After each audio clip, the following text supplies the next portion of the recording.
ഇന്നലത്തെ video reach ഒന്നും കയറിയില്ലല്ലോ. വാട ഇത് അടുത്ത വീഡിയോ പിടിക്കുക നീ വാ. നമുക്കൊരു പെണ്ണിനെ കൂടെ കൊണ്ടുവന്നാലാ? എന്തിനാടാ ഇപ്പൊ കിട്ടിയ ചീത്തപ്പേരൊന്നും പോരെ. ഇപ്പൊ തന്നെ ജോലിക്ക് പോകണില്ല, വീഡിയോ എടുത്ത് നടക്കണമെന്നാണ് അവന്മാരൊക്കെ പറയുന്നത്. ഇനി എന്തിനാണ് നാട്ടുകാരെ കൊണ്ട് പറയിപ്പിക്കുന്നത്? ഇവിടെ അങ്ങ് എടുക്കാല്ലേ, ഇവിടെ ആകുമ്പോൾ വലിയ കുഴപ്പമില്ല.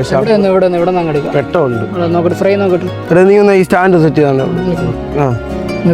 അവിടെ വെച്ചാൽ ഇപ്പൊ കറക്റ്റ് ആവും. പഠിച്ചു ഇന്നും ഇറങ്ങിയ കൊറേ വീഡിയോ കൂടിയോ എന്നൊക്കെ പറഞ്ഞ് അക്കൗണ്ടൊക്കെ പോയല്ലേ, അടിച്ചു പോയല്ലേ എല്ലാം. മാമന് പണിക്കൊന്നും പോണ്ടേ? നീ മിണ്ടായിരുന്നോ? ജോലിയും കോലിയും ഇല്ലാതെ അങ്ങ് നടന്നോളും. കൊറേ വീഡിയോ റീൽ എന്നൊക്കെ പറഞ്ഞ് ആ ദിവാറിനൊക്കെ അവിടെ വെറുതെ കിടക്കുന്നു. അവനെ ഒന്ന് നോക്കാൻ വയ്യ. ഇവനൊക്കെ എന്തൊരു കാണിക്കുന്നോ? മാമൻ ഈ പറഞ്ഞ കണ്ടന്റ് ക്രിയേറ്റർ അല്ലേ, അവര് നല്ല പൊഴുത്ത ചീത്തയും വിളിക്കും. അതുകൊണ്ട് മാമ അങ്ങ് ചെല്ല്. നിന്റെയൊക്കെ നല്ലതിന് വേണ്ടി പറഞ്ഞ എന്നാണോല്ലോ പറയേ. അവന്മാരെ പോവാൻ പറയടാ. അവന്മാരാരി അല്ലേലും നമ്മൾ ഈ നാട്ടുകാര് തെണ്ടികളെ കണ്ടിട്ടൊന്നുമില്ലല്ലോ തുടങ്ങിയത്. അതൊന്നും ഒരു കുഴപ്പമില്ല. ആകെപ്പാടെ 50 ഫോളോവേഴ്സും ഒരു 100 ലൈക്കും ഉള്ള ഒരു കാലം ഉണ്ടായിരുന്നു. ഇപ്പൊ അത്യാവശ്യം നമുക്ക് വ്യൂസും ലൈക്കും ഒക്കെ ഉണ്ട്. പിന്നെ അവരെയൊക്കെ പോകാൻ പറയടാ. നമ്മളെ ക്യാമറമാൻ വരും. ആടാ നീ അവന്റെ മുഖത്ത് തന്നെ നോക്കടാ.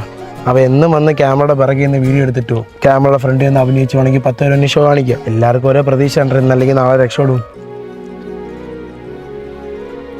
കുറച്ചിങ്ങോട്ട് മതി. ഡയലോഗ് നീ പഠിച്ചാ? ഞാൻ പഠിച്ചിട്ട് ഈ വീഡിയോ എങ്കിലും കത്തിക്കണം. മേക്കപ്പ് ഒക്കെ ഇല്ലടാ. ഇന്നലത്തെ വീഡിയോക്ക് എന്തോ ഒരു വെട്ടക്കുറവുള്ളത് പോലെ എനിക്ക് തോന്നി. അതൊന്ന് മാറ്റണം കേട്ടോ. ക്യാമറമാൻ വന്നിട്ട് ക്യാമറമാൻ ഒരു മിനിറ്റ് ഒരു ടേക്ക് കൂടെ ഡയലോഗ് പഠിച്ചിട്ട് ഡയലോഗ്